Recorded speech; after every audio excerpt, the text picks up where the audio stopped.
Good evening, I should say to you guys, and welcome to the Whitfield Report, Saturday edition.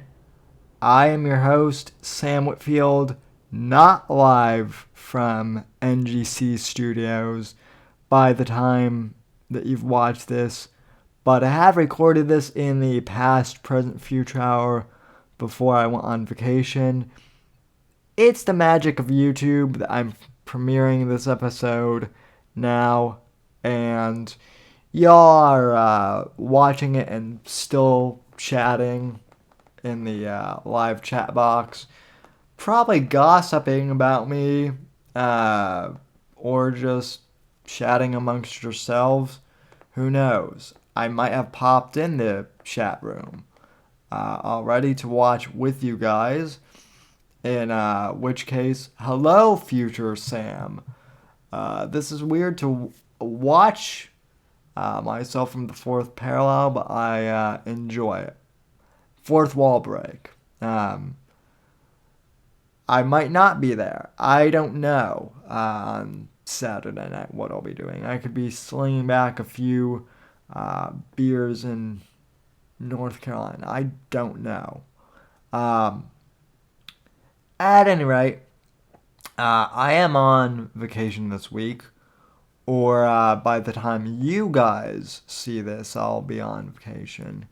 Right now, I'm recording this episode on Tuesday night before I leave tomorrow for a family vacation in North Carolina. But I still wanted to put out a show for you guys. I put out an audio exclusive podcast for you guys on Thursday, talking about the culture war a bit. So I hope that you guys who tuned into that enjoyed that. And if you haven't yet listened to that episode, what are you waiting for? Obviously, you want to finish this episode first, but you also want to head over to the audio podcast. Wherever audio podcasts can be found, search the Whitfield Report and check out this week's episode on the culture war. Real quick, as always, if you feel like contacting me about the show or anything, feel free to tweet me, follow me on Twitter and Instagram at @70_NGC, hashtag Sam's Savages. Follow me on Gab at Sam Whitfield, although Gab is up and down, as we all know. Facebook.com/The Whitfield Report. And thesamwhitfield.com is my web address. Alright, ladies and gentlemen. So, tonight, I figured I would change things up completely for you guys. I've talked about movies on this show before. I've talked politics. I'm not going to really do either of those things tonight. I'm really going to get a bit esoteric. And actually talk about something else I enjoy, which is books and fiction and novels. What I enjoy reading and what I've been reading lately. More specifically, I like politically incorrect literature. Not the literature some of you guys are thinking, but I enjoy fiction and nonfiction, but in terms of the fictional genre, I enjoy thrillers and specifically, you guessed it, political thrillers. And who is my favorite thriller author? Well, I have a few. Vince Flynn, who did the Mitch Rapp series. I like that a lot. One of my favorites, probably my favorite thriller author. Brad Thor, even though he was kind of never Trump, he writes objectively good stuff. His books are entertaining. However, no book and no author has made me simultaneously laugh at some really dark shit, and also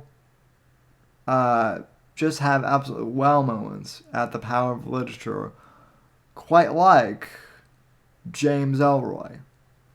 Now, some of you guys may recognize that name, some of you might not. And this is going to be a show mainly about James Ellroy, or as I like to call him, the master troll of authors and the king of politically incorrect literature in the modern era. And plus, he's one of our guys. He's kind of conservative, so I like that about him too. James Ellroy. Let me pull up his Amazon page. So that you guys can see what I'm seeing. And we'll watch a couple videos on him as well. His humor is quite dark, but quite funny too. And as I said, he's a troll. So, James Ellroy, right? Let's go to his Amazon page. Okay. So, my lower third is kind of obstructing the screen here real quick, so let me move my lower third over here a bit so that you guys can read the bio. And I'll also link to his site in the description because, why not? Anyway, though, James Ellroy was born in Los Angeles in 1948.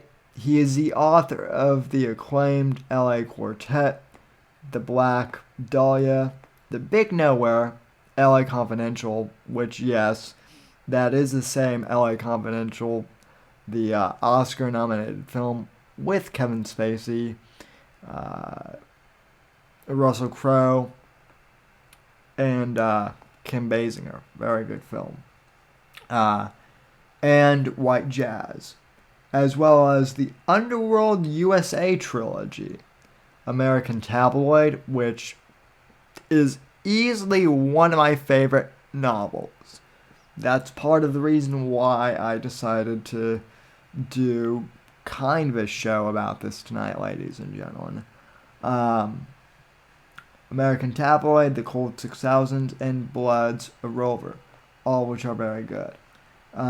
He is the author of one work of nonfiction, The Hijacker, The Hilliker Curse, My Pursuit of Women. Ellroy lives in Los Angeles. That is actually outdated, by the way, because about 5 years ago now, old James Ellroy decided that old Los Angeles was getting too expensive for him, and moved into my old stomping grounds of Denver, Colorado. Needless to say, I was already here when I found that out just a year ago, and I admit I am somewhat jealous that one of my literary heroes is, is living in my old state, and I'm not able to go, to one of his book signings, because I don't think he travels to Florida much. But at any rate, he's working on some new books too, or he has published 2 new books. The first is Perfidia over here, which you can see that came out back in, let's click here, right? That was published, let's see, when was that published? I believe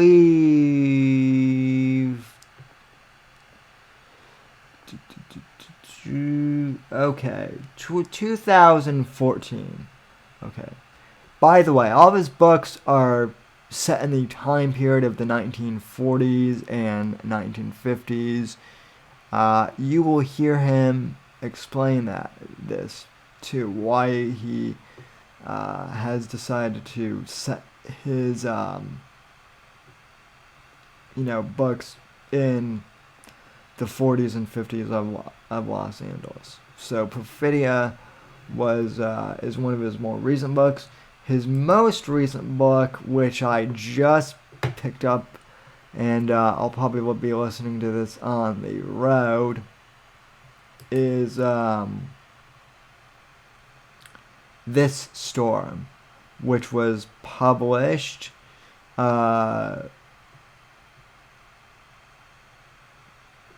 June 4th of this year, 2019.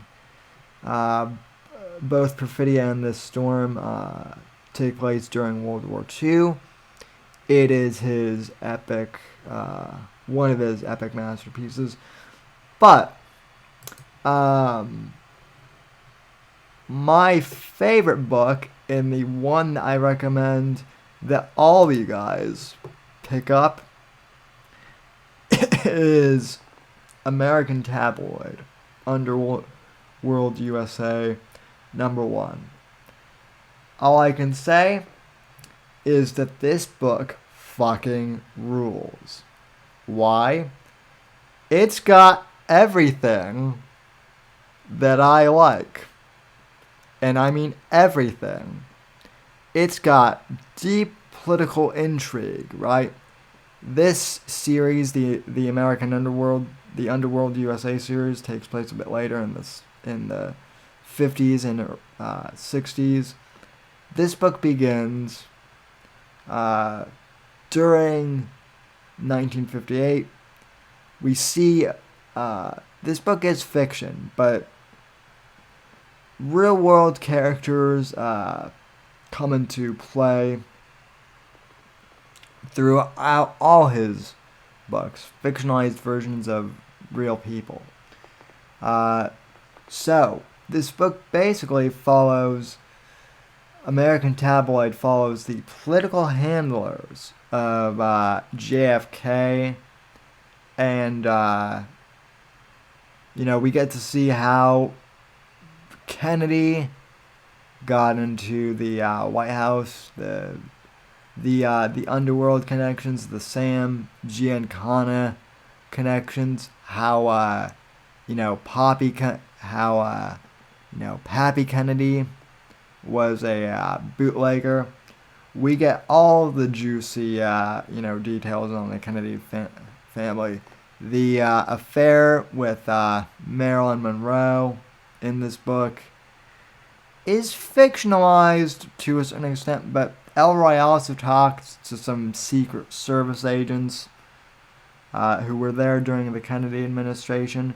So basically, this book takes place from 1959, when Kennedy was first starting his bid for presidency, all the way up to that fateful day in Dallas, everything in between.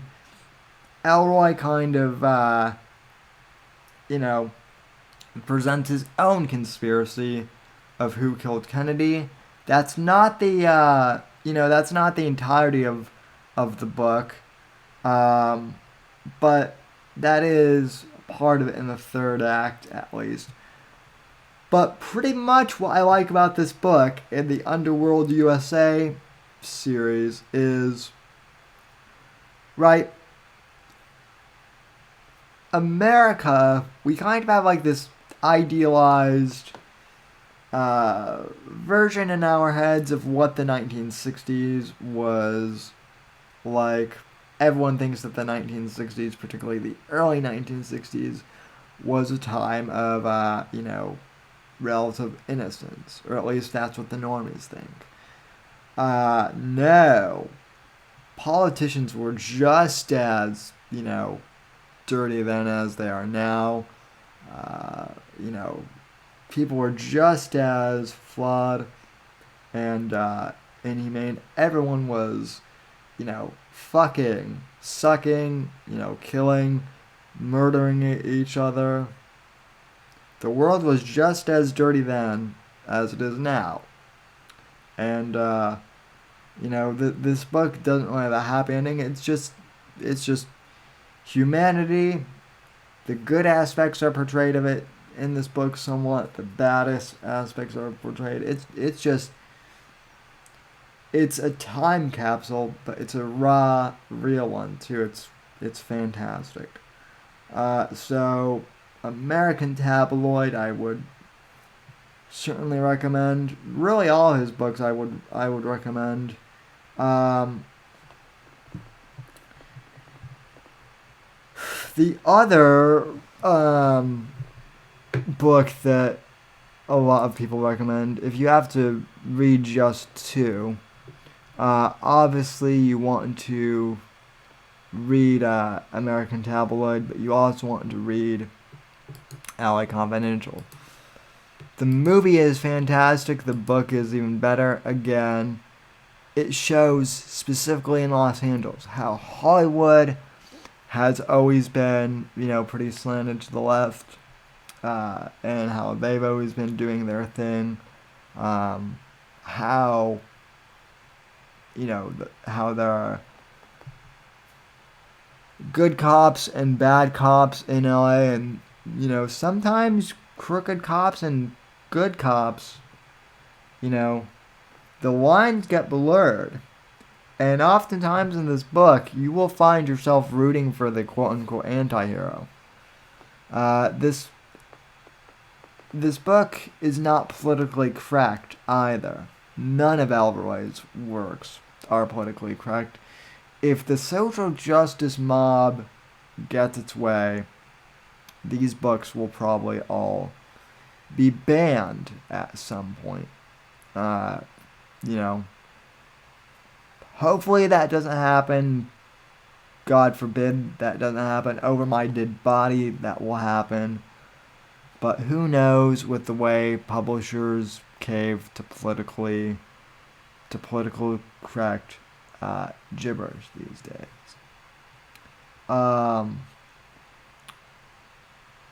LA Confidential is an epic noir, a crime novel of astonishing detail and scope, written by the best-selling author of The Black Dahlia. A horrific mass murder invades the lives of victims and victimizers on both sides of the law, and three lawmen are caught in a deadly spiral. A nightmare that tests loyalty and courage, and offers no mercy, grants no survivors. Now, these books are also long in the tooth to read, but they're fantastic as well. Okay. Where do I begin with the, clips here? Shall we? Let me switch this back to the, camera view here. So,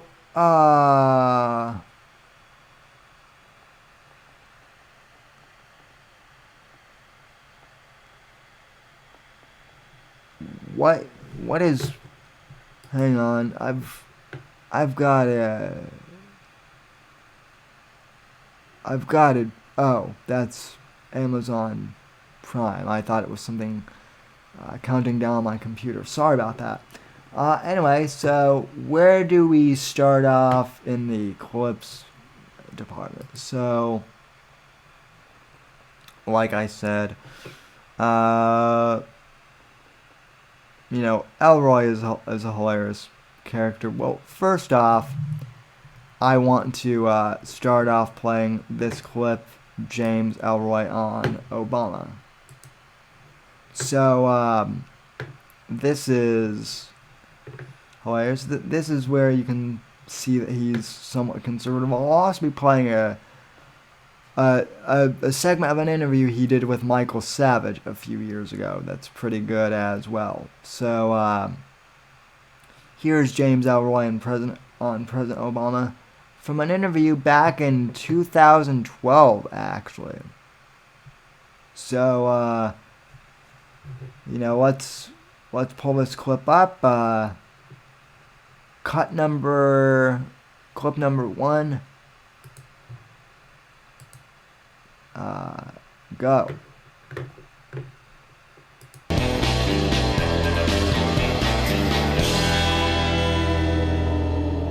First of all, Obama looks like a ring-tailed lemur, and I don't trust him. I think he's completely full of shit. I think he'll squander why a do you lot think of our that? prestige. He spends too much money. He doesn't take a hard line in the Middle East. He's creating entitlement programs. They're going to bankrupt this country. He has waged class warfare and come down against success. It is not our birthright as Americans to be taken care of from the cradle to the grave. This is a warrior nation. We survive, we thrive, as long as we cleave rigorously to the concept of private enterprise and personal responsibility. And his every utterance goes in the face of that. What do you think? In short, where's Ronald Reagan now that we really need him? Well, was Mitt Romney Ronald Reagan and we No, rejected he was him? not. He was not. But what a fucking head of hair. That's true. That's true. And That fucker could give me a transplant. Shit. where do you see America going? You know, you must become, as a historical novelist, a bit of a prophet after a while. At least fancy yourself one, right? No. I'm like Barry Goldwater. Yeah. Senator Goldwater, it has been said that you shoot from the hip. And he goes, yeah, and I never miss. We're not going down the drain in this country? I mean, No, we're going to survive. Yeah, we're going to do swell.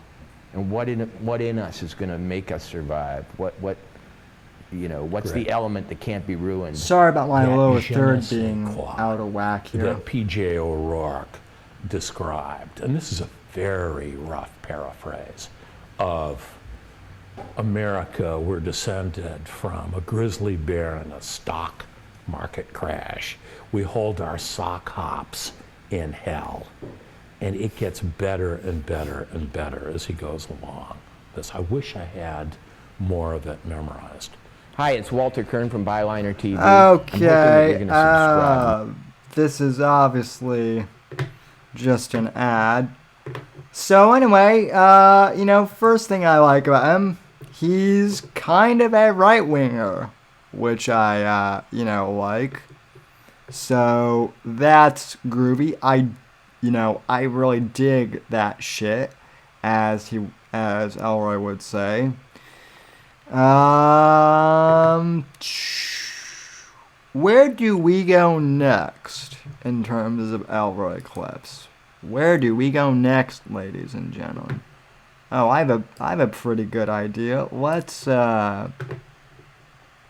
first off, let me go back here. Let me move my lower third here to the left hand side where I usually have my thing. Let me also shrink the window a bit there. Okay. There we are. Okay. We're kind of doing this editing live here on the floor, folks. Alright, where else do I want to go here? Okay,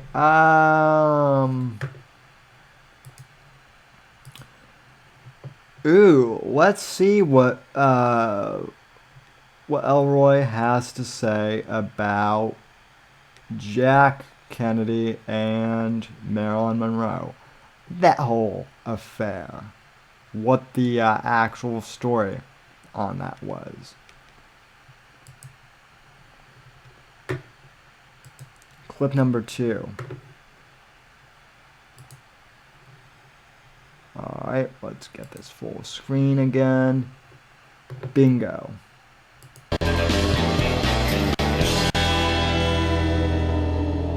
Jack Kennedy, let's cut the shit on. He was a 2-minute man, and he was hung like a fucking cashew. JFK, light switch. You see this right here? Yeah, he was a member of the Cashew Club, the club no man wants to belong to. I mean, you know where I got that from? A club that Owen Benjamin also belongs to. Most likely. I mean, granted, he is, what, 6'7", 6'8". But anyone who talks about, dicks, about how huge his about how, huge his, dick is, supposedly, a guy who's obsessed about it, isn't that big in reality, probably, actually. So, you're welcome. There's your obligatory Owen bash for the evening. I got that from fucking Freddie Otash.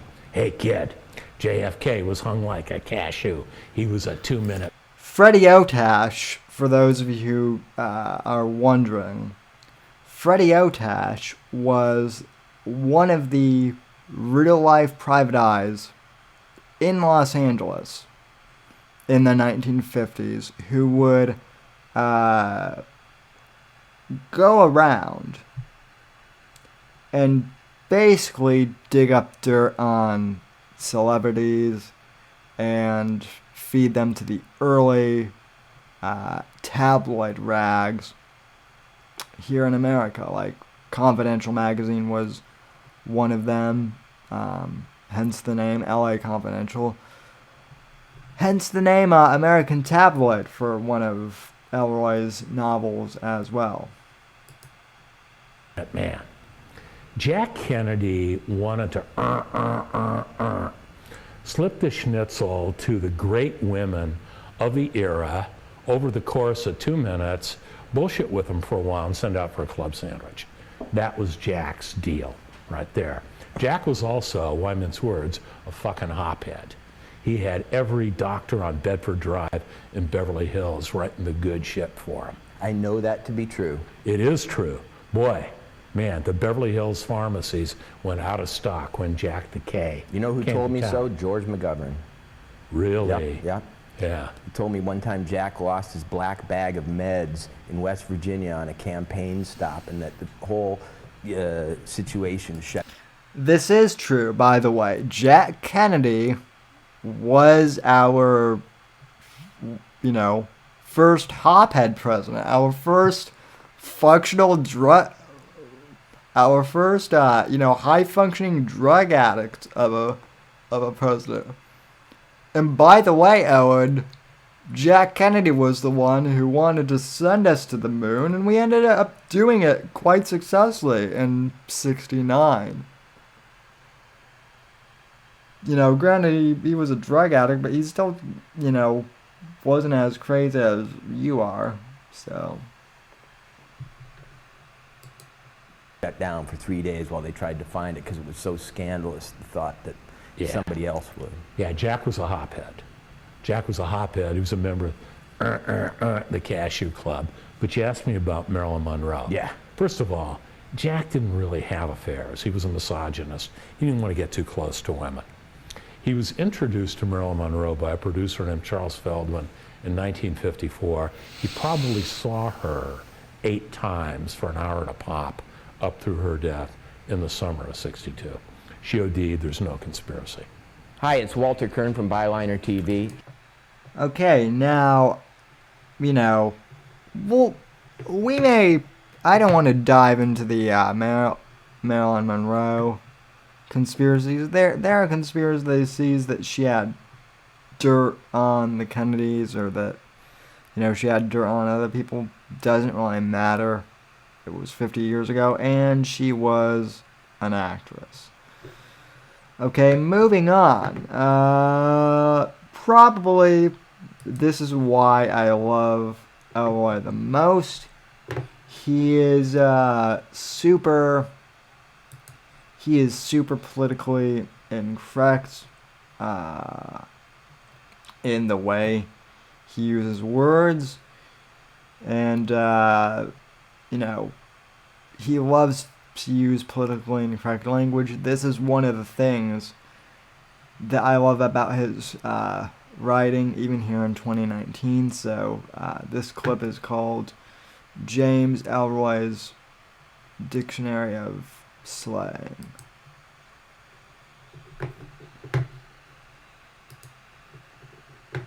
So let me get this full screen again, and okay.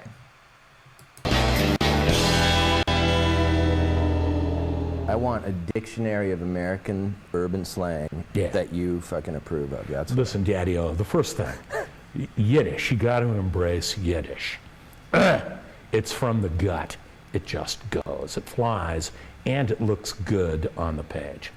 All those hard G's and those hard K's. Moving on, Yep. if there's a hard C in any word that you write, you, Walter Kern, a C like that, fuck that shit. 3 K's, KKK, right? Yeah. Your name's Kern, K-A-R-N? Right. Fuck that shit. K-K-K-I-R-N. You bring in some race shit, you bring in some white supremacist shit, it looks good on the page, it's outrageous, it reads, oh fuck, he said that, and it's funny, what does it mean? Before we came on, I said, you know, you're the Lenny Bruce of our time. I was trying to explain you to someone who hadn't read you the other day, and I said, James cracked the genetic code of political correctness, and then he told the code to fuck off. He took the trashiest language in America and brought it front and center, which was the language of the tabloid, of the sleaze. Frank O'Connor, the great novelist, circa 1900, wrote The Octopus, the muckraking book about the building of the railroad, said, literature that cannot be vulgarized is no literature at all and will not last. I revel in the American idiom. I love slang of any kind. I love those big hard K's. I love Yiddish. I love black, junky, hepcat talk. I love police stories. I love racial invective. I love putting it all together. Me too. Having fucking fun with it. But there are people out there who honestly think that cracking a fag joke is an equal to offense to lynching that guy up in Wyoming. And it simply isn't the case. My favorite line from Shakedown, currently on sale from Byliner, Fred Otash ruminates in Shakedown, I don't like Ellroy. He's a right-wing religious nut and a backer of Mitt Romney's current White House bid. I'm an Obama man. I dig the notion of a coon president. How can you not have fun with that shit? Hi, it's Walter Kern from Byliner TV. Okay, I'm hoping so, that you're going to subscribe. I'm hoping you're going to watch my show and others on the lip. So, as I mentioned, ladies and gentlemen, I do want to play one more. Well, actually, we're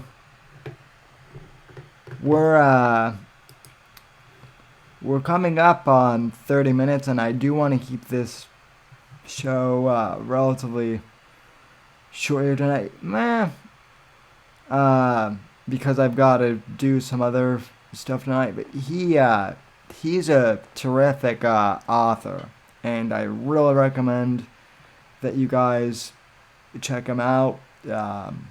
So I'll link to his Amazon page in the description of the video for you guys in the live stream, and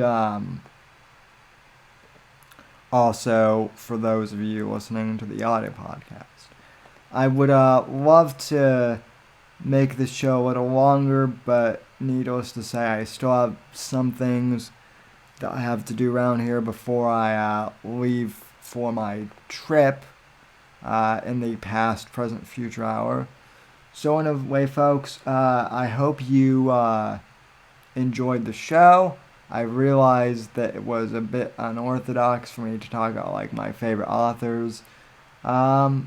But, you know, this show wasn't necessarily political tonight, but I enjoyed diving into some other things tonight, and I hope you guys did too.